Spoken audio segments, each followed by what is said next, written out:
start. So good afternoon, everyone. Welcome to this edition of our NITheCS webinar series. My name, for those of you that might not know me, is Francesco Petroccione, and I'm at the moment the interim director of NITheCS. This afternoon, we are very happy to have Dr. Denise Welsch with us. Denise very kindly a few months ago presented brand new apps in our data at breakfast. And since people were so interested, we asked her to please to give us another talk on the technicalities of what happens behind the scenes of the app. Yeah. And I would like to, so thank you very much for that, Denise. We really appreciate your effort to share your wisdom with us. Yeah. And I would like now to ask Professor Uwe Jäckel, who is the person who introduced us to Denise, to kindly briefly introduce Denise before we give Denise the floor and start her presentation. And you know, we set up this meeting as a meeting in Zoom, so you all have the right to speak and ask questions at the appropriate moment. Yeah. So please, Uwe, if you kindly could introduce Denise, we can then proceed with that. Okay, so sorry, I came here on very short notice, and I was asked to introduce Denise on even much shorter notice. So hopefully I get everything correct. So Denise is originally from Romania, and she came to Germany to study sorry, it was mathematics, right? Not mathematics, yes. Not statistics, but basically her field is statistics. And you started in Göttingen, right? Yes. For your PhD. Yeah, and then she worked in industry, and we met when I was also working in industry. And a few months ago, she presented me this very nice tool of hers, or this very nice project. And I was very interested, and I already immediately told Francesco about it, because I thought it's a very nice tool that should be much better known. It has started only in February, so it's already pretty well known for the short time, but I think it deserves much more attention.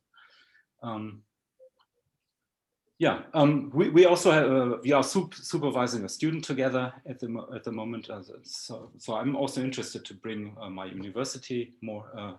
Let my university take part in this development, and I really hope that she makes some new friends here and maybe some new collaborators. Okay. Thank you, Uwe. So, Denise, if you would like to start, we are really eager to hear how to write such an app. Okay. Thank you. So, thank you, Uwe, and thank you, Francesco, for the introduction and for the invitation to the talk. I will start now the talk with the title "Contribute to Statsomat and Make Data Analysis Automatically Interpretable." I will share the screen. Okay, so now my job is to convince you to contribute to the Statsomat apps. I will start the talk by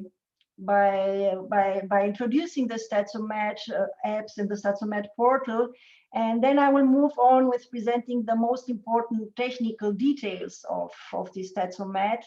And finally, I will talk a little bit about the content of the apps and mention also related work and some of the main open questions which we can work on when developing such apps.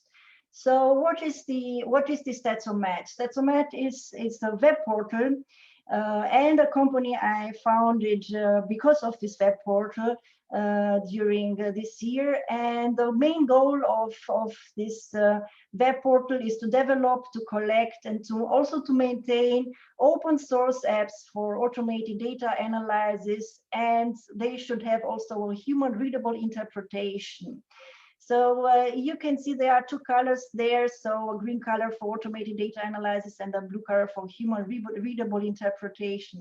So these are the two main deliverables of this app. So not only automated data analysis, but also human readable interpretation. And the main goal, the main objective of the apps is to help applied researchers and also learners all over the world, and at no cost. It should be a non-commercial objective. Now let me show you the portal. So the web page, the statsomat.com web page. And you can see there are currently 5 apps listed on the web page, and 2 more apps are currently in development, also in collaboration with the Department of Mathematics and Statistics of the University of Koblenz. They are in development, and here we could also place your app if you are interested to collaborate. And let me first tell you some words about the story behind the statsomat.com portal. So during my job as a consultant for data science, I got a lot of inquiries from private persons, from learners in need of help of data analysis. And these inquiries, they increased over the years significantly. So there are a lot of people willing to learn, and not only willing to learn, they have to use data analysis in their work, but they did not study necessary data analysis, and they need help. But I think the demand is greater than the number of potential helpers. And yes, this was the sparkling idea to automize the data analysis, but not only the data analysis, but offering them also an interpretation and a path in their data analysis, which should be similar to a human-based analysis. And to those of you which were not available at my first talk, I will show you what I mean by considering the app correlation analysis. So this app, you could use this app if you have a pair of observations, a pair of random variables which should be approximately continuous, and if you want to measure the correlation between them. And you have to decide then, should you take the Pearson correlation coefficient, should you take the Spearman correlation coefficient, or should you even take another measure for the correlation? And this question you could answer by calling the app correlation analysis. And I will consider now some data, but the history of the data, it's not important. Let's assume you have only a pair of approximately continuous random variables, which I will upload now. Just a second, please. I will take the data set, which I have prepared to show the correlation analysis, and I will consider now 3 variables for this app. And yes, as you can see, I only have to click a button to generate now a report containing the correlation analysis. So I will call it correlation analysis because it's not only delivering a measure of correlation, it's delivering a report, which is usually done by a consultant, or usually done by an analyst having data. Let's take a look now at the report which was generated, correlation association. So the first page contains some basic information of the data set which I uploaded, and it contains also warning mentioning that this is done not by a human being but by an automized solution. And then we will see the first pair x1, x2. And this is a scatter plot. This is a scatter plot of the pair. And then we can see a text here. And let us read the first lines of the text. So the relationship between the variables could be monotonic, but not necessarily linear. In this case, the Pearson correlation coefficient may not be the optimal measure of dependency. So the association will be now evaluated by Spearman. This would, okay, now we will have also a lot of other numerical results and also some criticism of this solution and assumptions which are fulfilled or not fulfilled. And as an example, we move on now to the next pair, x1, x3. And in this case, the Statsomat app cannot decide for an acceptable linear monotonic relationship. And in this case, it would be better to consider, for example, another measure for correlation, the maximal information coefficient or the distance correlation. And this is all done automatically, as you can see. This report here, it's the goal of the Statsomat apps.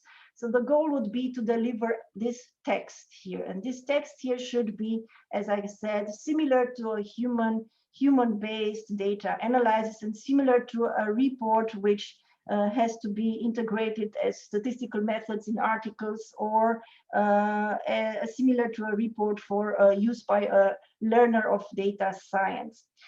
Now I will go back now to the to my presentation, and I will summarize. Let's go back. I will summarize now. I will summarize the Statsomat main criteria. So the first one is that it has to be very user-friendly. So the graphical user interface should offer a minimal user interaction, but it should be sufficient with the aim of a maximal automation. And this is in fact also a relevant aspect, because nowadays quite modern are also very interactive dashboards, and interactive solutions are also very modern. And the strategy and philosophy behind Statsomat is a minimal user interaction with a maximal automation.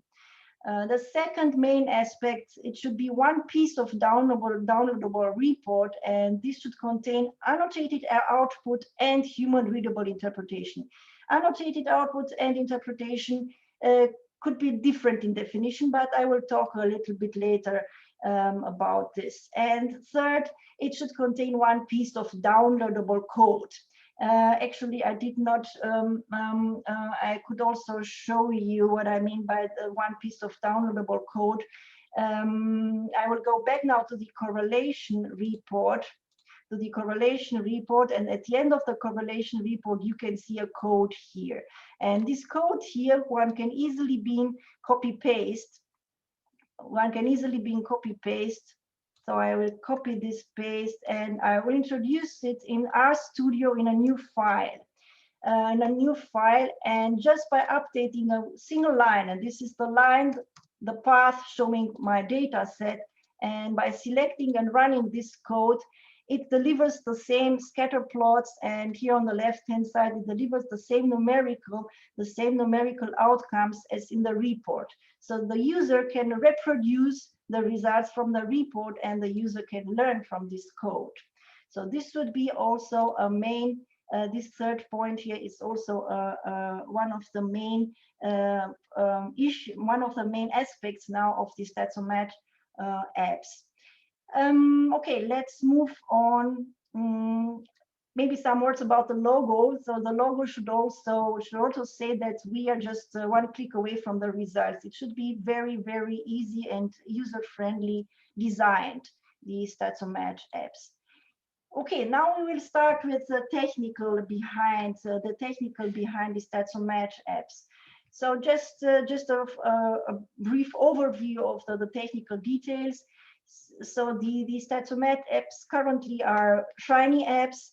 I don't know about your experience now with Shiny. So the programming languages behind the apps are, on the server side is R and Python, and for the graphical user interface, so this is the Shiny technology, but I'm also doing pure HTML and CSS and also some JavaScript code behind the scenes, and the reporting is done in Tech. And the core technical libraries, I don't mention now the libraries which you use now for doing the automated data analysis. So each particular app will have a bundle of libraries needed for that special kind of analysis that you want to consider. So the main core technical libraries are Shiny, R Markdown, Reticulate, and this is the interface between R and Python, and TinyText now for the texting. I'm using RStudio and Spider for editing, and the apps are hosted on shinyapps.io. And since I'm not aware of your experience with this architecture here with R Markdown and Shiny and publishing, I decided to make a very brief overview. So if you are, for example, in RStudio, you can easily start an R Markdown file. R Markdown file is just a file format, a file format for a prepared one to show it to you.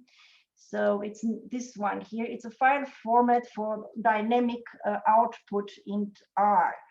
And we can see here in the R Markdown file, it contains a header, and then we can switch between R code and text, between embedded R code and text, embedded R code and text, embedded R code and text.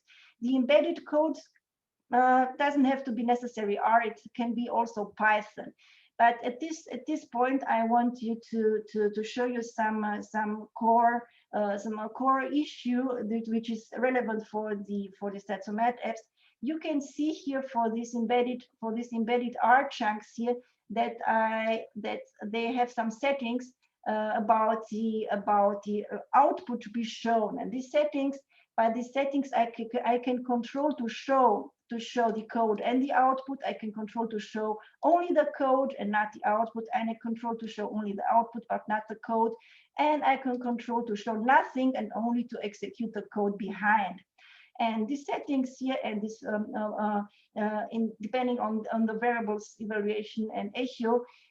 So using these settings here, we can build up our PDF report. So finally, the PDF reports of the Statsomat apps are based on these settings of the chunks. Now, if I execute this R Markdown file, if I execute it, I will get after this text line here, it shows the code and it shows the output. Here I will show only the code, and here I will show only the output, and here I will show nothing, but I will in the background execute something.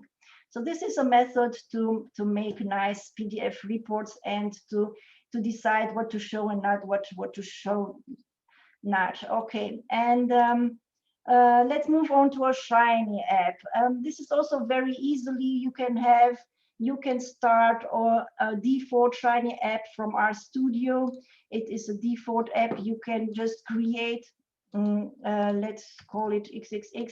We can create now a Shiny app. This means I will create two files, one file for the server behind and one file for the user interface. It's not important now to go into the details. It is a default Shiny app contained in the RStudio, and this default shows a histogram which is created depending on the number of the bins of the histogram. And now if you have an account on shinyapps.io, you can easily click on this button here and publish the application. So just by publishing the application, just clicking this button here, we could now publish the application on the server shinyapps.io, and we will not gonna wait now for the Shiny app to be published. I will interrupt this stop deployment, and I will just show you that you can have the Shiny app, which is the default in the Shiny app, which is the default in RStudio. It's here. It takes a little bit to reload, but it's not my purpose now to show you the Shiny app, the default Shiny app. I just want you that it is very easy to deploy an app now from RStudio. Okay, so this was a very brief introduction to R Markdown and Shiny. If you want to learn more R Markdown and Shiny, there are tons of tutorials and also codes on the website of R. Now we will move on to the Statsomat apps.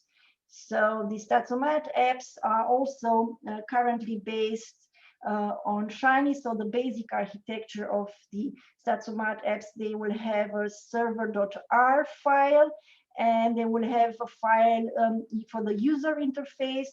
And then there are a lot of helpers of R functions and the JavaScripts, and also some files used for the web. And now embedded into the server.r, we have the R Markdown files. And if it is a Python-based app, because there are R-based apps and Python-based app, if it is a Python-based app, then Python, it is called only inside R Markdown. And this is an important thing because let's say this is not the only possible architecture. If you want to use Shiny as a technology, but working with Python, it is not the only possible architecture. So you could call Python also externally. You could also call Python by having here a Python bundle of functions which you then call into the server on the server side. But currently the architecture is Python will be called within R Markdown. You can take a look now at the Statsomat apps on GitHub, and this is what we are going to do now. So if you go on GitHub on the site of Statsomat, then you can see the repository of some apps. They are not all the apps from the statsomat.com. They are not all there, but it is intended to publish them soon, all of them. But important is that you will find two apps with the name MyApp and MyApp where I have prepared container apps. A container app for working with Python as the basic language, and a container app for working with R as the basic language. And if you look at this repository, you can clone the repository on your computer, and then this is a very short README file, a very short documentation to start working with this container, So you basically have to start with server.r and then move on to the R Markdown files. And the R Markdown files are now empty. So you can start this application locally on your computer. You can publish it to shiny.apps, but the report will be empty. So the report has to be filled with your data analysis containing human readable interpretation, but using the architecture I have implemented for the apps until now. So let's take a look at the server.r. So it is quite a long code, but not very complex. So you can read it, the code. And in the server.r, you will find at the end the embedded R Markdown files. The R Markdown files are embedded at the end of the code.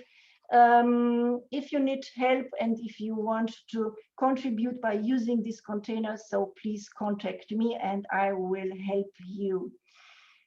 So going back now, I don't want to say that the architecture that I have implemented, the technical architecture, is the only possible architecture. So these are Shiny apps, and there are also other technical possibilities for building the apps.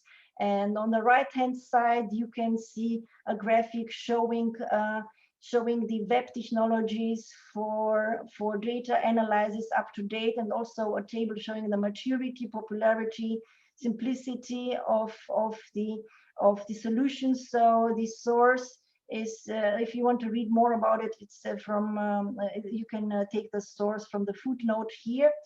And we can see that the Shiny technology is very mature. It's a very mature technology. And they are also very, the Streamlit technology, it's started last year and it became overnight very popular because it is very simple. But I have tried it out and it doesn't work for our purposes. So it's not the best technical solution for the Statsomat Apps, since the core buttons for uploading and downloading and making PDF reports, it's basically they are not available yet. I think if you want to use another technology, and if you think about using mainly Python, the only alternatives are Dash and basically a Flask as a web framework. But take care, because you have to make a tool comparison between Shiny and Dash, and I thought about this tool comparison when deciding to take Shiny and not Dash. And there's a lot of there are a lot of reasons speaking for Shiny. But in fact, I see the technology, so the web technology, it's not the center of the Statsomat app. So the center should be the downloadable report and the downloadable code for the learner. What kind of technology it is used for the web, it's let's say the second priority and up to you. I can offer open source code for the apps that I have constructed until now. And this architecture can naturally be also implemented and further developed. And there are a lot of open technical questions that could be technical issues that could be opened and worked on them. But now enough with respect to the core technical details. As I have said, if you need help with a repository and with a code, just please let me know and I can help. And now I want to talk a little bit about the content of the app. So I will tell you some words about my way of working, and I will call this from sketch to app. So if you have a certain data analysis method in mind, it doesn't have to be, so it can be a statistical analysis method. It can be a method which is particularly useful in your domain of working. It can be a machine learning method. It can be a neuronal network. Just pick up one, which is up to you. And secondly, you have to consider a small pool of representative data sets. And now we can talk about what is small and what is representative. But this point is strongly connected to the next one, which is about the pool of testing data cases. So let's say that at this stage, I will consider just to not to be afraid about the volume of possibilities. I will just take 3 or 4 data sets which are representative for your domain of work. And then I will do the data analysis. I will generate the outputs, the graphics, and I would write down the interpretation in natural language. And then you will need to sketch the workflow. And what I mean by sketching the workflow, I can show you what I mean by taking, for example, the logistic regression model. So on the right-hand side, you can see the workflow. You can see the workflow for the logistic regression model. Particularly, this workflow here was used already 10 years ago by Professor Muche, and this is a, let's say, a classical workflow when using the logistic regression model as an inference tool. So you start basically by descriptive statistics. Then you have to do a multicollinearity analysis.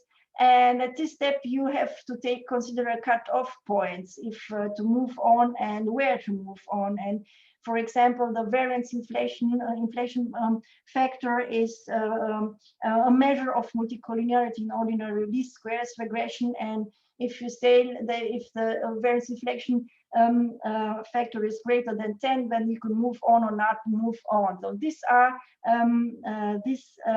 hyperparameters. You now need to extract them and to remember them.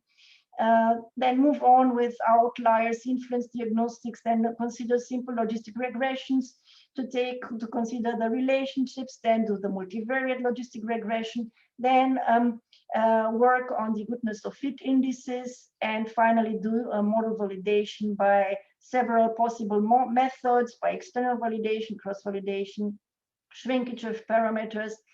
So in fact, for this workflow here, I worked already 10 years ago on optimizing this workflow, and it exists a lot of SAS code for this workflow, and it is one of my projects now to consider the SAS codes, the old SAS codes, and to translate them into R of Python, and to make an app for logistic regression as an inference, and adding human readable interpretation.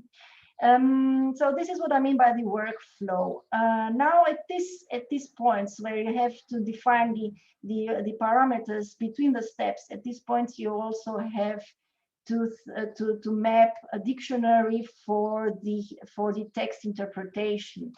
So from sketch to app, it's not finished now, the point. The next point would be to design the outputs. So the outputs consist of annotated tables. This is not so complicated, but it is a lot of work. So usually the procedures that we consider, they deliver a lot of standard tables, and the standard tables, we should work with the tables which the learners want, which are common in the domains and in the learner communities.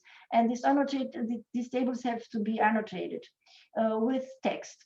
And then we have the graphics, and we have to make a dictionary for the interpretation. So we have all the cutoffs which we consider between the steps have to be remembered, and they have to flow into natural language.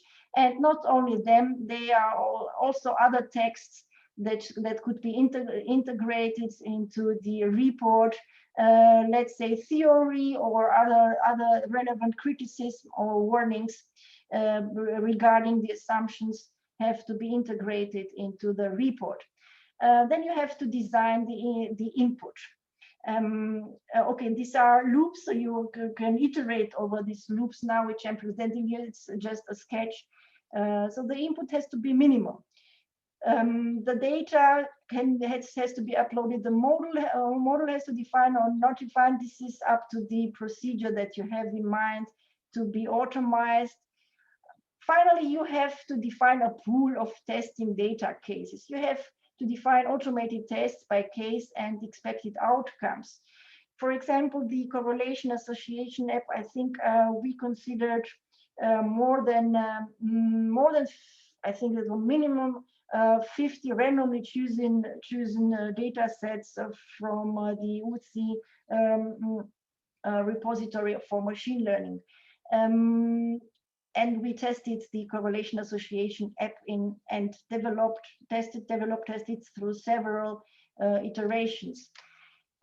Yes, so another way of working would be so you don't have to build up the web and to develop into the web.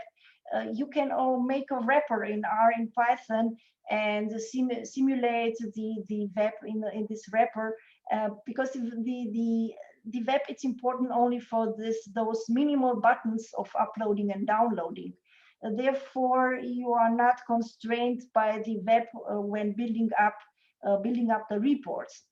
You can insert the web later on and then repeat the testing, and it is important to deploy to the host and repeat the testing, because probably on the system of the host will also appear other problems which were not existing locally on your system.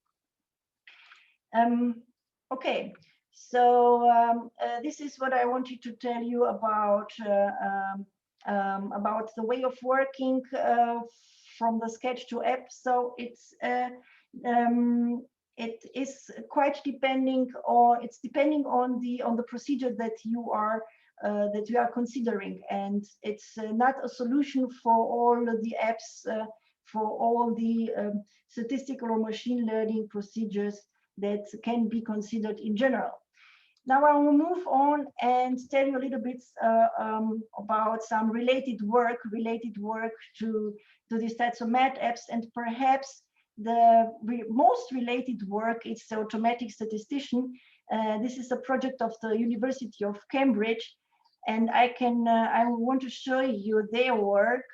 So it is basically, sorry, I already have it open here. So the project of the University of Cambridge, it's basically has the same objective as the Statsomat, so it should be an artificial intelligence for data science. And they have some example reports, mostly for time series here and also for linear models. And if we take a look at their reports, they also contain automatic report for this data set. It contains a lot of tables, and it contains also model criticism. So a lot of text, a lot of tables, and a lot of interpretation. And sorry for this. I will go back.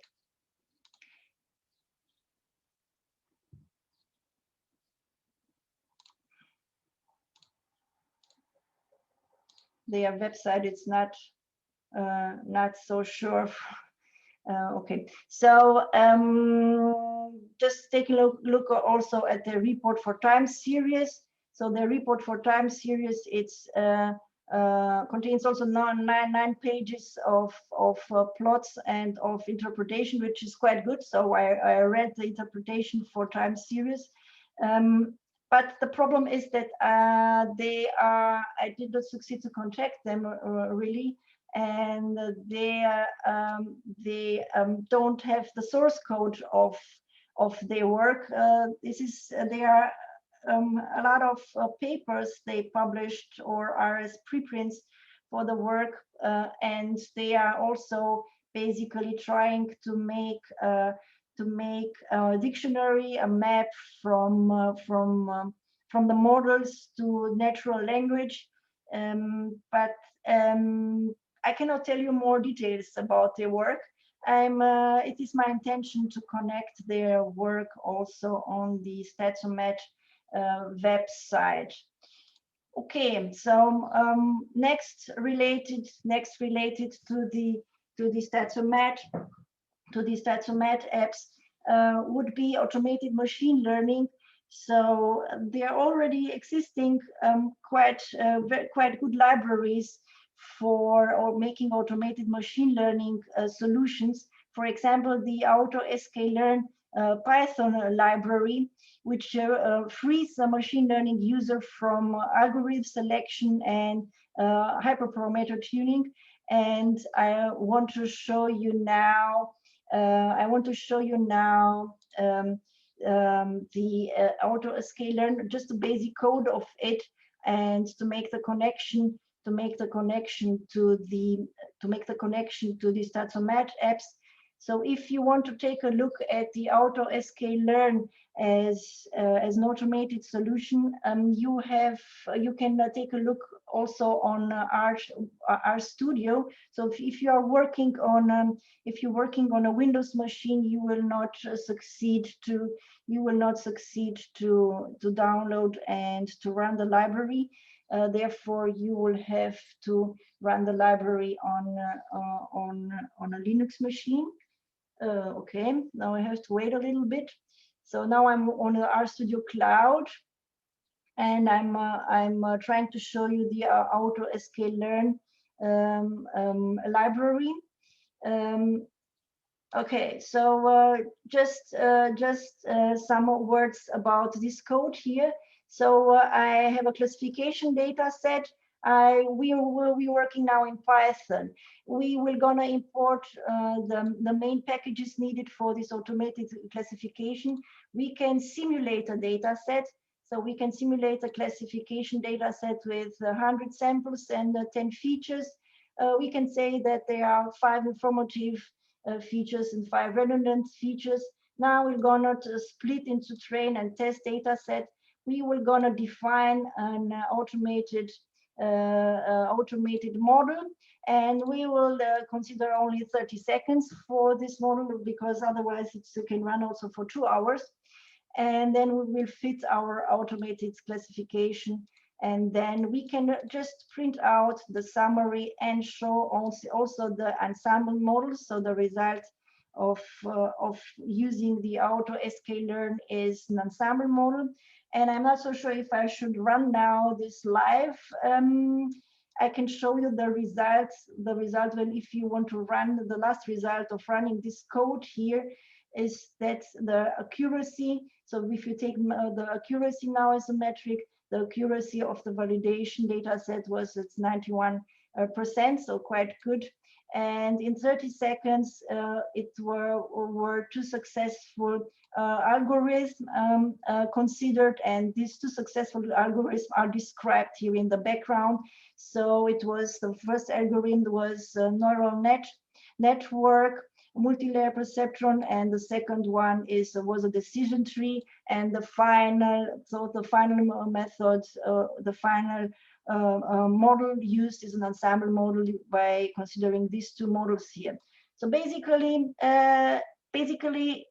we have automated solution already, which are working very good, but they are black boxes. They are black boxes, and these black boxes could be now, we could maybe dig into these black boxes and make them interpretable and make them also explainable to the user. So one can also consider this library and add to its human readable text. This is something that we could do, and I'm thinking about doing this. Okay, then move on. I think I'm already at the end of my talk, and I would like to mention some of the main open questions. So the one of the problems is that the automation has to deliver good text for big data and also for small data sets. And another topic would be about interpretation of the graphics. So there are a lot of books about also fundamentals of statistics, and you read in the books. Please do not rely on these measures, and do not rely on the tests. You should take a look at the graphics, and not only rely on the numerical outcomes when taking a decision. And this is quite ironic, because we as statisticians and yes, artificial intelligence, it's quite ironic that it's needing a human to analyze the pictures from data analysis. Therefore, but currently it is like this, that we add graphics to the reports, but actually we are not reading the graphics as a human being. We are interpreting the measures or similar measures connected to the graphical outcomes. And one possible question would be to make also visual learners for the graphics. Next is about the text generation. So this is a hard task, because it's very time consuming and it's a lot of work. And a toy thought would be to design also a text generator working only within the area of Statsomat. We can take a look at, I don't know if you already took a look at some text generators being available now online. They are not so good. So if you consider, for example, the interkit, this is a text generator completion, and if I'm writing here, if the p value is smaller than 0.05, and if I want to complete the text, then okay, so there are some sentences there, but they for sure cannot be used to generate trustful reports, for our cases, but it is an idea that one has to consider to make a learner only, or to make a learner for the texts only for the Statsomat apps. So this idea should also be followed. And for example, the projects from the University of Cambridge, they do not seem to follow this idea. Okay, and there are a lot of technical considerations for making user-friendly automated code generation.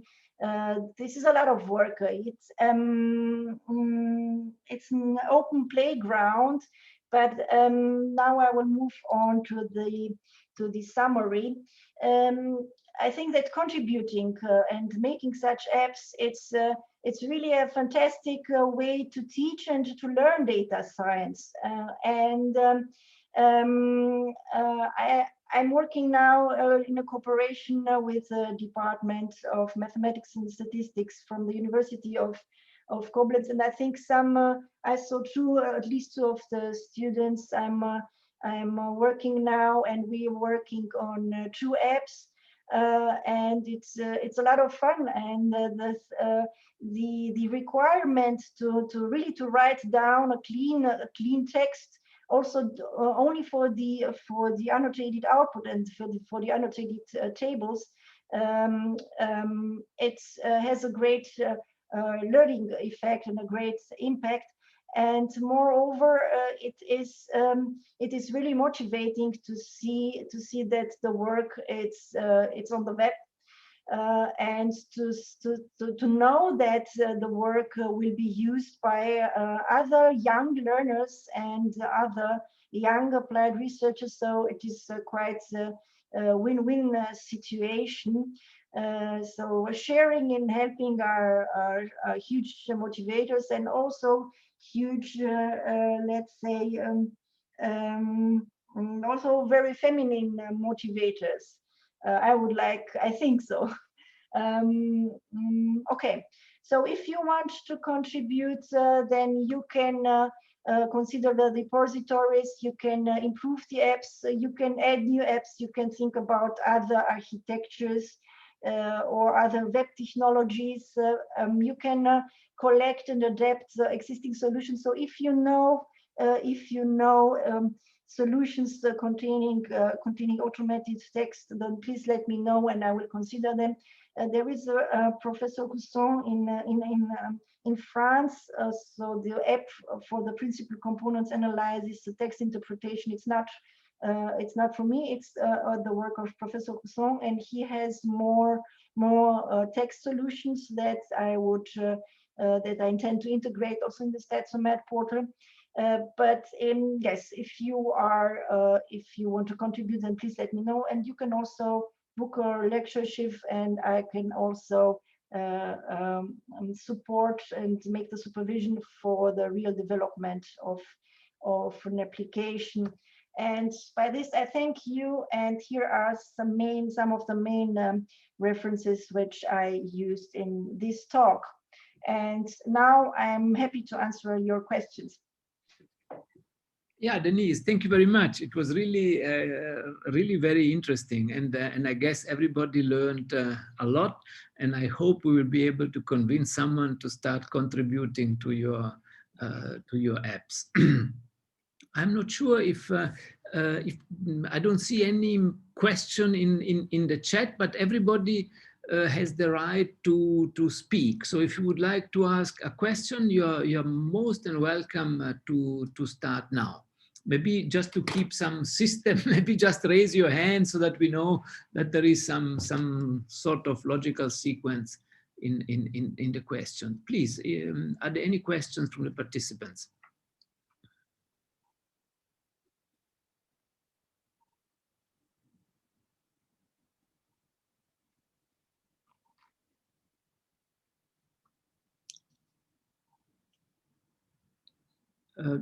Okay, let me then try to start with a question. Denise, this is really very interesting, and the main apps that you have are either in R or in Python, or if I understand it correctly. Are there any other languages that might have a chance to be included in this, or it is not so relevant what language you use? So you saw on the slide there, on the slide with the alternative technologies, that you can also integrate Julia as a programming language. If you want, if you would consider Dash as the web technology, this would be possible to integrate also Julia. But I cannot help you now, so I don't have now a container, the architecture container, for you to just to start integrating an app for Julia. And the reason I consider now R and Python, I think these are currently the main programming languages used in the data science learning community, and also in for applied researchers. As far as I know, these are the two main languages now currently up to date. Do you work? What languages do you have in mind? No. I was just curious. Yeah. I was just curious. Yeah. Okay. I guess R and Python will do. There's a question by Martin. So Martin, please go ahead.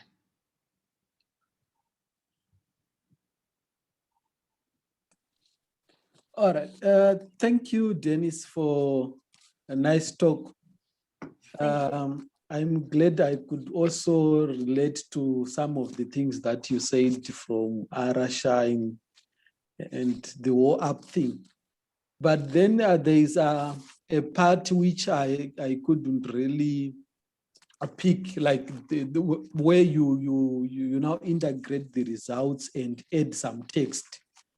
I don't know if, do you mind if you can maybe explain a bit on how you add those texts when you generate the actual report? How I integrate the text? Yes, like, isn't it you first generate the statistical results, yes, those figures, but then the part that I missed is where you now generate the report while adding those words to make it human readable. So you have to basically decide. For your app where are the cutoff points and where are the steps where you need to integrate the text. And the integration is like a dictionary. It's the dictionary dependent on the cutoff points, but it is a real text. You have to write this text similarly to writing a book. And you have to write. I can show you now some real written text now from the GitHub repository.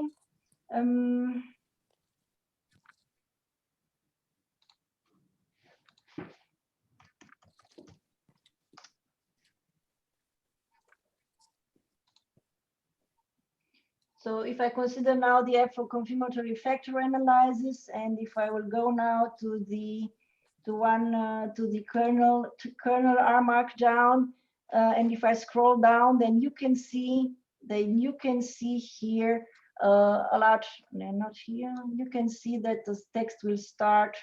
This is real text that you have to write down, and the text that you write down, which will appear, depends mostly on the control variables here, which are computed depending on the outcome. So these are computed depending on the cutoffs of the workflow.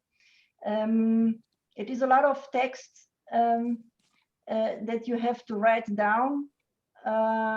You can see the text flows during the code. So I don't have for you let's say a formula for integrating the text for all kind of solutions. And for example, if you read the papers of the automatic statistician, they also don't have a formula. They try to map. They tried to structure it and to make a solution to make a solution structure for a solution for adding the human readable text. I don't want to make now to criticize their solution, but I think that's an optimistic way to enrich the portal. It's not to search for a global solution for adding the text, but restricting to a particular app and trying to mimic your human way of analyzing. Because the user will be interested in results which are similar to a human data analysis. Therefore, this would be my recommendation. But please take a look. Please take a detailed look at the construction of the code on the GitHub repository. And if you are more interested, then please contact you and I can help you about it. Thank you for the question. All right, thank you. Thank you.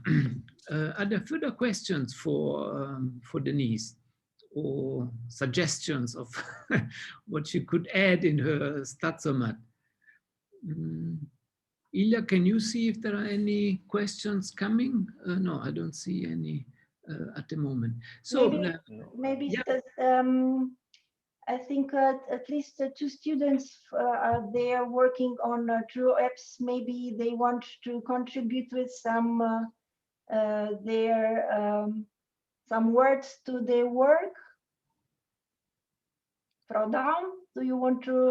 Would you like yes. to say something about your work? Yes, that would be great. So maybe I can say something about it. Oh, okay. Thank you. Yes, we do some relative basic statistics in the background and try to create a good output and style the tables in the output in the report, and yes, try to describe what the tables say us and what we can learn from the results. So yes, I don't know what to tell about it. No, thank you.